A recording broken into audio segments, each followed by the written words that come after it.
සුබ දවසක් CAC kitchen එකට ඔයාලා සාදරයෙන් පිළිගන්නවා. මම අද බිත්තර සලාදයක් හදාගන්නේ. එහෙනම් බලමු මේ රස බිත්තර සලාදය කොහොමද හදාගන්නේ කියලා. මේ බිත්තර සලාදෙට වැඩි මොකවත් අපි එකතු කරගන්නේ නැහැ. ගෙදර තියෙන දේවල් වලින්ම තමයි මේක හදාගන්නේ. ඒ නිසා ඕනම කෙනෙකුට හදාගන්න පුළුවන්. එහෙනම් බලමු මේ බිත්තර සලාදය කොහොමද හදන්නේ, මේකට මොනවද අවශ්‍ය කරන්නේ කියලා. වීඩියෝ එකට යන්න කලින් ඔයාලා තාම subscribe කරලා නැත්නම් subscribe කරලා ළඟම තියෙන bell icon එකත් click කරලා වීඩියෝ එකට එකතු වෙමු.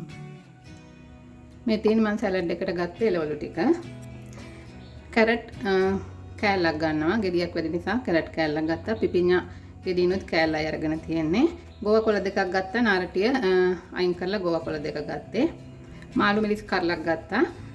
ලුණු කොළ ටිකක් අරගෙන තියෙනවා. ලුණු කොළ දාගත්තාම හරිම රසයි. ලුණු ගෙඩියක් අරන් තියෙනවා. තක්කාලි ගෙඩියක් අරගෙන තියෙනවා. ඔයගලන්ට මේ ටිකට අමතරව තව දඹල කරලක්, පතෝල කරලක් උනත් ගන්න පුළුවන්. මම දැන් මේ එළවලු ටික හීනියට කපා ගන්නවා. හරි මම දැන් එළවලු ටික ඔක්කොම මේ විදිහට කපා ගත්තා. කැරට් ටික ග්‍රේට් කරලා ගත්තේ. මේ විදිහට මේ පිපිඤ්ඤා ටිකත් මැද ටික අයින් කරලා මේ විදිහට මේ හීනියට කපා ගත්තා. තක්කාලි ටික කපා ගත්තා. මාළු මිරිස් ටික කපා ගත්තා. ලුණු ටික, ගෝවා ටික කපා ගත්තා. ලුණු කොළ ටිකත් මේ විදිහට කපා ගත්තා.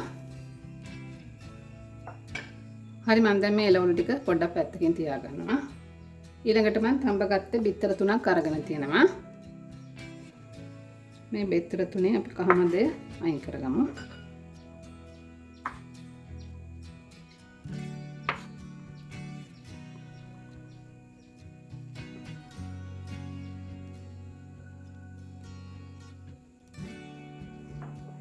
බිත්තර ටිකේ කහමද ටික අයින් කරගත්තා. ඊට පස්සේ මේ කහමද ටික හොඳට පොඩි කරගන්න.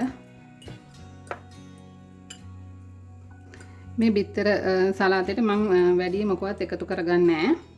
ගෙදර තියෙන දේවල් වලින්ම විතරයි මේක හදාගන්නේ. ඒකට ඕන කෙනෙකුට මේක හදාගන්න පුළුවන්. මේ විදිහට හැදුවා කියලා නෑ, හරිම රසයි. මම දැන් බිත්තරයකට ලුණු තේ හැඳි කාලක් විතර එකතු කරගන්නවා. ගම්බිරිස් කුඩු තේ හැඳි කාලක් විතර එකතු කරගන්නවා. දෙහි ටිකකුත් එකතු කරගන්නවා.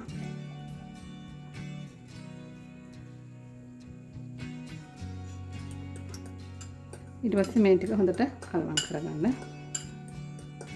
හරි දැන් බිත්තර කහමද ටික හරි. ඊළඟට මේ බිත්තර ටික අපි මේ විදිහට හීනියට කපා ගමු.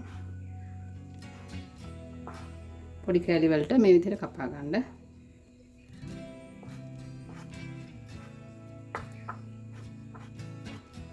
හරි මම දැන් බිත්තර ටිකත් මේ විදිහට කපා ගත්තා.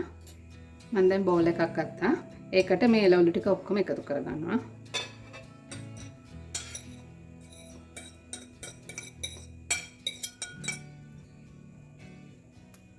ඊළඟට මම මේකට මේ බිත්තර කහමද ටිකත් එකතු කරගන්නවා.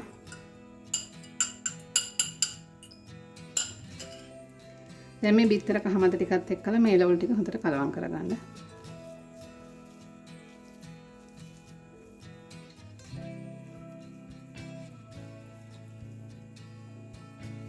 පොඩ්ඩක් කාලා බලන්න ඔයගලන්ට ගම්බිරිස් ඇද්ද, ලුණු ඇද්ද, දෙහි ඇද්ද කියලා. මදි නම් මේ වෙලාවේදී එකතු කරගන්න.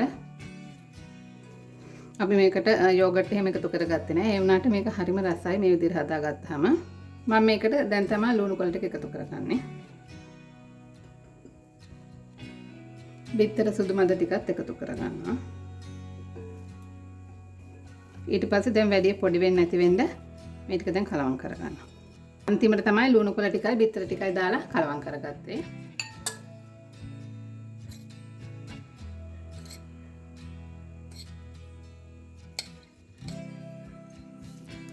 හරි මම දැන් බිත්තර සලාද හදාගෙන ඉවරයි. මෙහෙම හදාගන්න හරිම රසයි. ලේසියෙන් හදාගන්න පුළුවන්.